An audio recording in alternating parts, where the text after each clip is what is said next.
It's my term for when you're focusing without distraction on a cognitively demanding task. I gave it a name and said, let's compare that to other types of efforts you might do and see that the deep work efforts actually have a huge benefit that we might be underestimating. The beneficial idea Cal Newport is talking about here is from his book, Deep Work, which has increased the bar of being successful in today's world. Last week, I studied this book closely and I found something really interesting. Deep Work unveils your best version. So as we review this amazing book by Cal Newport today, we will also learn the three groups of people on the lucrative side of the AI revolution, the science-based activity that makes all human beings happy, and why waiting for inspiration is a terrible idea. Part 1, deep work is a necessary skill. A necessary skill has to check 3 boxes. It must be valuable, it must be rare, and it must be meaningful. Some skills immediately come to mind like neuroscience, which is how the brain works, or sustainability design, which talks about making products that don't deplete our planet. But then deep work also fits in here perfectly. Let's see how. Valuable. 2 MIT economists, Eric Bryn-Johnson and Andrew McAfee, have a lot to say about skills that will be valuable in this intelligent machine age. Their book, Race Against the Machine, talks about the rise in the digital revolution, which includes AI, and how it is changing our world. The main premise of their book is that as technological innovations is rapidly increasing, a lot of workers are being left behind. People are racing against the machine, and many of them are losing that race. But interestingly, there are 3 groups of people that will enjoy the financial rewards of this digital revolution. Number 1, high-skilled workers. These are people who can work with and get valuable results out of complex machines, like computer programmers, engineers, and even data scientists. Number 2, we have the superstars. These people are the best in what they do. Like the best musicians, the best athletes, the best CEOs, the best content creators. And number 3, we have the owners. These are people with capital to invest in the new technologies that are driving the change. Like OpenAI, Microsoft, Google, and other tech companies that are heavily investing in AI development. First requires the ability to master hard things quickly. The second requires the ability to produce at an elite level. And the third, well, it requires you to be on Forbes lists or know someone who is. So let's just leave the third for now. The other 2 are gotten through deep work. So what is shallow work and what is deep work? Because both of them are important. Just knowing deep work is different than shallow work allows you to actually say, oh, I see what we're trying to do here. Otherwise, the only knob you have to turn is work harder or not. Shallow work are non-cognitively demanding, logistical style tasks often performed while distracted. In other words, these are just stuff that you can do with your brain on autopilot, like folding your clothes while chatting with a friend. Deep work, on the other hand, it is a humble description for a very specific activity. It is when you are focusing without distraction on a cognitively demanding task. If you are doing that activity, you're doing deep work. So the formula I came up with for deep work is focus times time minus distraction. And why I chose times instead of addition is the result of deep work is not linear really, but it becomes exponential with time. To see that deep work is rare, let's take a look at our human nature. So you're given 2 options. The first option, to read academic papers non-stop for 3 hours without distractions, no phones, no internet, nothing. The second option, scroll on Instagram, catch up with friends, connect with people, build your network. How many of you prefer the first option? At least I would. I would prefer Instagram because it's far easier. Meaningful. Let's go back to the early 1980s, specifically 1983. At the University of Chicago, you would have met 2 psychologists, Mihaly C., he has a very wonderful name, and Reed Larson, who were trying to understand the psychological impact of our everyday behaviors. Their breakthrough came when they leveraged technology to do it, using the experience sampling method. Now, what's that about? In the experiment, they gave the experimental subjects pagers, which today would have been smartwatches. And these pagers would beep about 8 times each day at random intervals. When the beeper went off, the subjects were to record what they were doing at that exact moment and how they felt. You might think the best moments happened when they were relaxing or taking a vacation, but to shock you, after the analysis, Dr. Mihaly C. said The best moments usually occur when a person's body or mind is stretched to its limits in a voluntary effort to accomplish something difficult and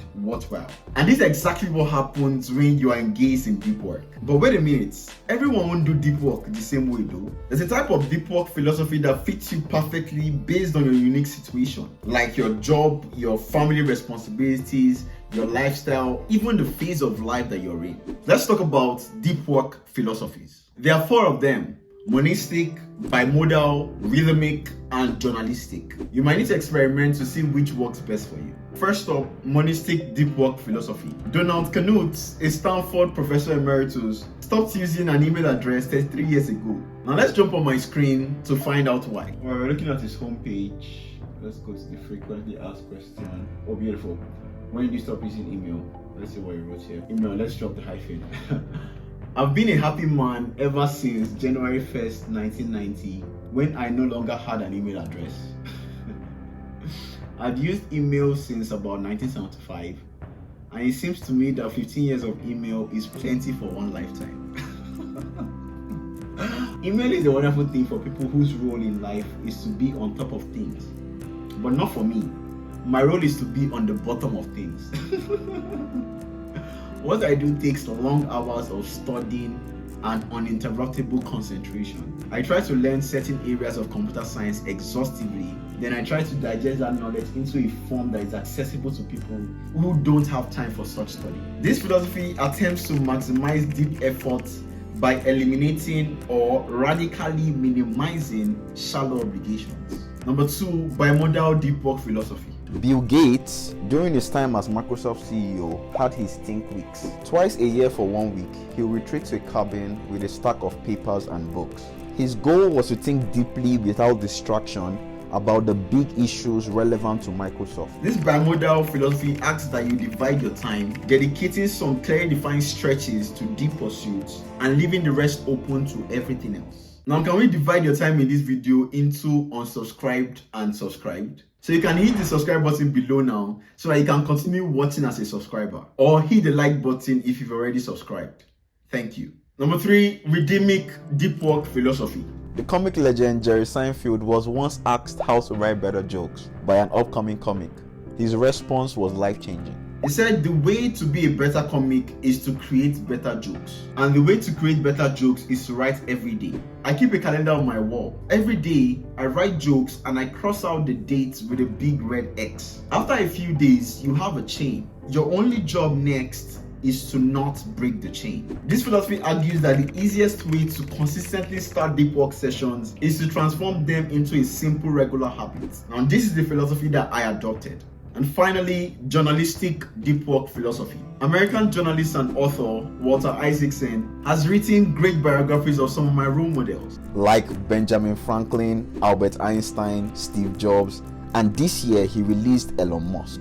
Cal Newport's uncle, John Paul Newport, shared a beach rental with Isaacson at some point, and he gave us an insight into the unusual way that he writes. It was always amazing. He could retreat up to the bedroom for a while when the rest of us were chilling on the patio or whatever to work on his book. He'd go off for 20 minutes or an hour. We'd hear the typewriter pounding. Then he would come back as relaxed as the rest of us. The work never seemed to faze him. He just happily went up to work when he had the spare time. This philosophy fits deep work into your schedule whenever you can. But mind you, this is for deep work experts who already have it as a habit. So how do we become deep work experts? Cal Newport gives us 17 tips for working deeply, but we'll just explore 4 of them in this video. If you'd like to find out the rest, you can get the book using the link in the description below, and you'll also be supporting this channel and the author in the process. Number 1, make it a ritual. Do not wait for the instinct to hit you. You know, I'm just in the mood to do some deep work and I have nothing to do. That's never going to happen. Journalist Missing Curry spent 6 years collecting information on the daily routines of 161 famous thinkers and writers. Here's what he had to say about inspiration. popular notion that artists work from inspiration, that there is some strike or bolt or bubbling up or creative mojo from who knows where. But I hope my work makes clear that waiting for inspiration to strike is a terrible, terrible plan. In fact, perhaps the single biggest piece of advice I can offer to anyone trying to do creative work is to ignore inspiration. So instead of inspiration, make it a habit. You can make it a habit by asking yourself, where would you do your deep work? For how long would you do it? What are the rules of your deep work sessions? Is internet completely banned? How would you get the energy required for your deep work sessions? Are you going to put it after a meal? Number 2, make grand gestures. J.K. Rowling, when she was writing the last book in the Harry Potter series, that's Harry Potter and the Deathly Hallows, she checked into the Balmoral Hotel where she was paying £1,000 per night just to help her focus. I also have a friend who, whenever she wants to read, she has to prepare and go to the library. She told me that it makes her brain to know that it's important. About grand gestures, Cal Newport says, by leveraging a radical change to your normal environment, all dedicated towards supporting a deep work task, you increase the perceived importance of the task. This boost in importance reduces your mind's instinct to procrastinate and delivers an injection of motivation and energy. Number 3, which is counterintuitive, be lazy. So let's hear from Cal to understand what he means. This strategy argues that you should inject regular and substantial freedom from professional concerns into your day, providing you the idleness paradoxically required to get deep work done. The best way that he recommends to accomplish this is to have a strict shutdown to your workday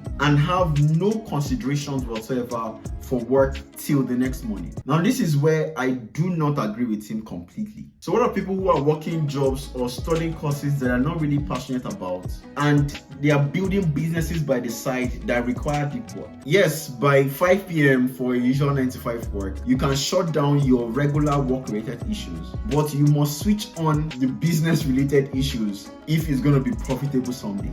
And number 4, embrace boredom. You have to have some boredom in your regular schedule, or your mind is going to form a Pavlovian connection between as soon as I feel boredom, I get stimuli. And once it forms that connection, it's never going to tolerate deep work. So there's this very pragmatic treatment of boredom of your mind better be used to the idea that sometimes you don't get stimuli, because otherwise you can't write for 3 hours. Like it's just not going to tolerate it. So one technique he gave to combat this, which I've come to love, is productive meditation. So the concept is that whenever you are physically occupied doing something, but you're not mentally occupied, like jogging or walking or taking a shower, you should focus your attention on a single well-defined professional problem. I implemented this in the shower last week, and I found more creative ways to produce valuable videos for you. So subscribe if you haven't done so already, and then check out this video before your next deep work session.